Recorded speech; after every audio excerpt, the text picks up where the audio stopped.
I'm calling Zoe. I don't know if she needs an introduction, especially for those that were here the whole day. So Zoe is our lead disaster risk management specialist. She has many hats. She does many things. One of them is actually be the co-lead for the inclusive DRM work. With that, the floor is yours.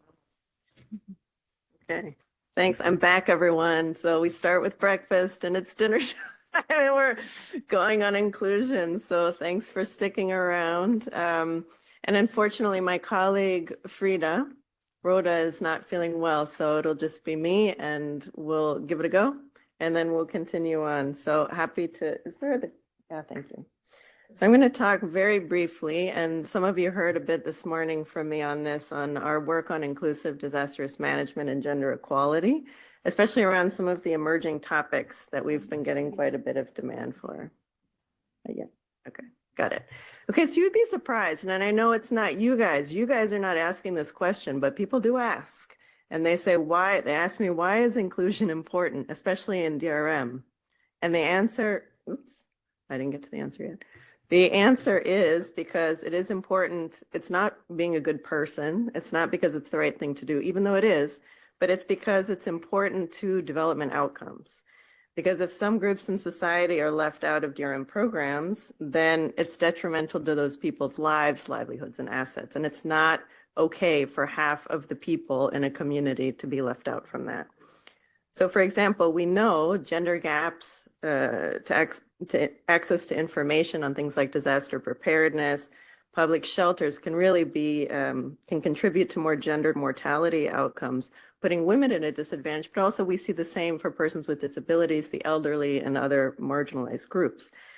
And so when we talk about inclusive disaster risk management, what we mean is we're working to promote resilience for everyone by improving terms for marginalized communities and social groups to participate actively in DRM efforts and empowering them, not seeing them as victims. They do have agency and they have a role to play. And so we, promote that across all of our work. And I think I also mentioned this morning, and Niels also said something, and Cezanne was also saying how bad it was before and how far it come from 5%. So on the up and up, doing well in terms of our gender-informed grants. It's increased over time. As of last fiscal year, we were around 92%. And this means that grants have specific gender analysis, actions, and/or indicators to monitor the outcomes. And so, of course, those data cover the entire GFDRR set of grant portfolio, but also now zooming in on the umbrella, which we're starting to monitor as of FY23 for the Partnership Council. So we've reached 90% and still a bit to go in the fiscal year, but we're maintaining momentum, which I think is important. So just to say, as you know, so this is a cross-cutting theme in our strategy. We've talked about it before. We've talked about it quite a bit, actually. But so what we've done over the past couple of years is really tried to take stock of our work on inclusion, identified some of the gaps, and laid out a framework for action. And this is, of course, a consultation process, not only with our partners, but also within the bank and talking to other, not only DRM teams, but also the gender team, social team, and others. And really what our framework focuses on knowledge and learning, technical assistance, and strengthening our partnerships, again, externally and internally. And so this is all reflected in the work plan. We got some comments on that earlier, but really the goal is to mainstream throughout, and we're also doing the same in our MEL, and that's how we monitor progress. So now I'm just going to cover 4 topics really quick on the emerging areas to give you some more details on that. And so first, one of the areas more on the sectoral side that we've been working on this fiscal year is working on adaptive social protection and disaster risk management linkages. So we developed a stocktake report on ASP and disaster risk management. We launched it in November 2022 at Understanding Risk with several government partners in coordination with the social protection team. And really what we're trying to do is outline synergies and highlight current practices, case studies to see where we can push the boundaries on adaptive social protection to prepare for disasters and make sure the most vulnerable are covered when they do strike, and that they benefit from these programs. And so we've also scaled up technical assistance in this area. And we're really zooming in as well, again, on the inclusive side. So making sure that not only vulnerable households benefit, but also female-headed households, such as the case in Vanuatu. You'll hear tomorrow on the Pakistan recovery, quite a bit of emphasis also on social protection in that program that we're supporting as well. So I don't need to say much. We heard quite a bit in the previous panel on the need to scale up inclusive early warning systems. So of course, again, in the spirit of the UN's Early Warning for All initiative, we actually just released guidance on this, a report on this, looking at good practices and entry points, and it was prepared with the University College London and with our GFDRR Hydromet team.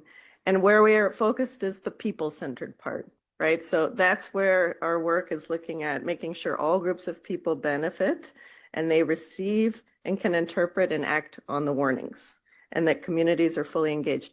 And we're going to hear about disaster fighters. Joaquin is here. We're going to hear about that next. And so Haiti is a great example where the government used song and dance to engage on early warning, and really making sure people were prepared and understood the messages.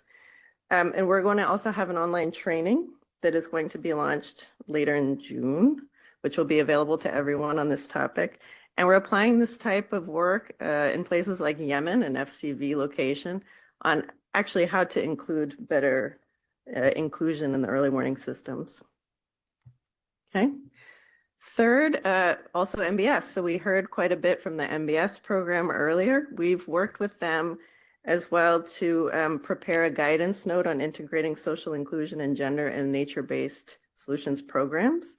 And again, it's focusing more on the entry points and actions, very practical types of guidance to teams, government counterparts, and looking at things like employment opportunities. We heard about that earlier as well from the NBS team. Capacity building, what project design features can you tweak to increase inclusion across a range of typologies?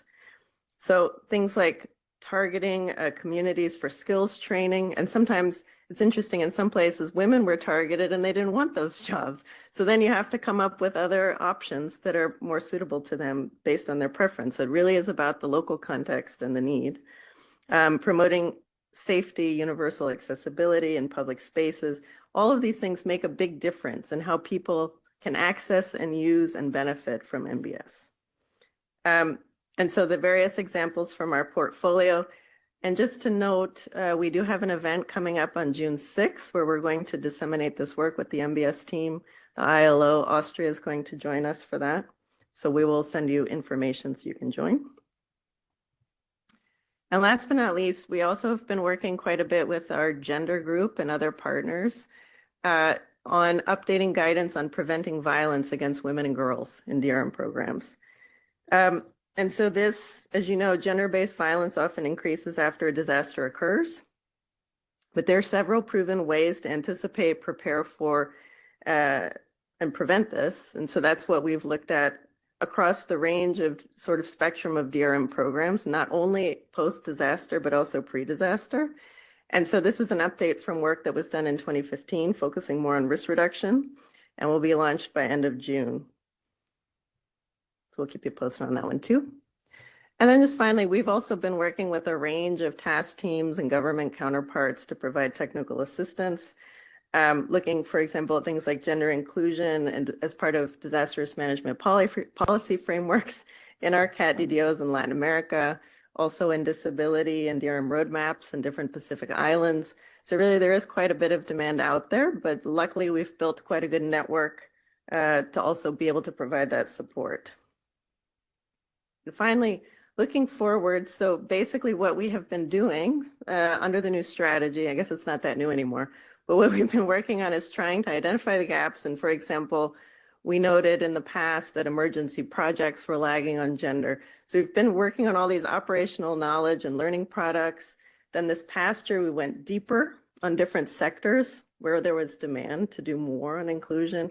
And going forward, it's really taking some of these approaches to scale through train the trainers, more scaled up TA, and getting sort of even more into the operational side of things. So I will stop there. So thank you.